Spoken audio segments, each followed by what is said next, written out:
امك كما احبها امي فوق راسي في وحداته ودمي وروحي لا فدا.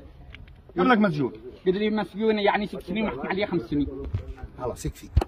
قد ما تعرف موته ولا صرفه ولا طلبوا مني الالتزام من المعجز بالمحوت، وانا التزمت بالمحكمه انه ما عاد اجلس بالمحوت مره اخرج في سبيل الله. يعني تروح واروح اكون نفسي وبعد حالي ما عاد اجلس بالمحوت مره، واذا رجعت المحوت بيقتلوني ولا يحبسوني عمري. حياتي هذا ولدش والذي راح ولدش والباقي رحمة الله.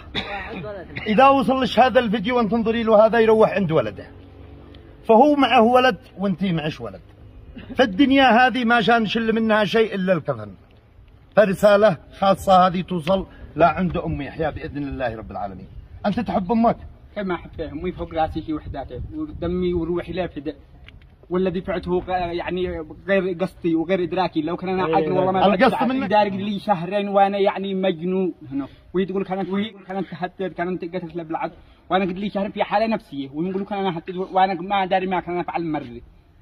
ام يحيى ان شاء الله اني تشاهد هذا الفيديو باذن الله رب العالمين ويلينا قلبها لانه قلبش قلب ام. وقد طلبوا مني الالتزام من المعجز بالمحوت، وانا التزمت بالمحكمه انه ما عاد اجلس بالمحوت مره لا اخرج في سبيل الله. يعني تروح واروح اكون نفسي وبعد حالي ما عاد اجلس بالمحوت مره، واذا رجعت المحوت بيقتلوني ولا يحبسوني عمري.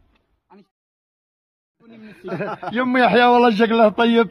فهذه رساله كساعي في الخير، ونريد الاجر من رب العالمين ان تخرجي ولده. واخوك معنا؟ واخي الثاني وعندي اليوم 1,800,000. الذي عنده 800 عاد وش يديه؟ 1,800,000 مكون. والله اخوك اخوتك يعني خلاص قد يكفي. والسجن كم لك مسجون؟ قد لي مسجون يعني 6 سنين وحكم عليه 5 سنين. خلاص يكفي.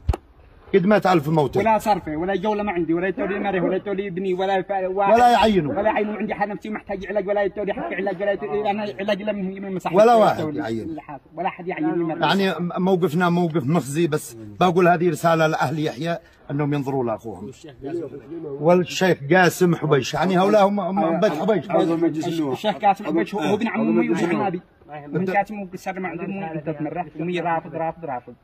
خير ان شاء الله يجي الخير يا اخي يحيى. انا قلنا ما معي كل خير باذن الله. وامي لا ادي حق ادوا التزام لهم وما عاد رضوا، قالوا ابني رحله من المحافظه. ادي لي رقم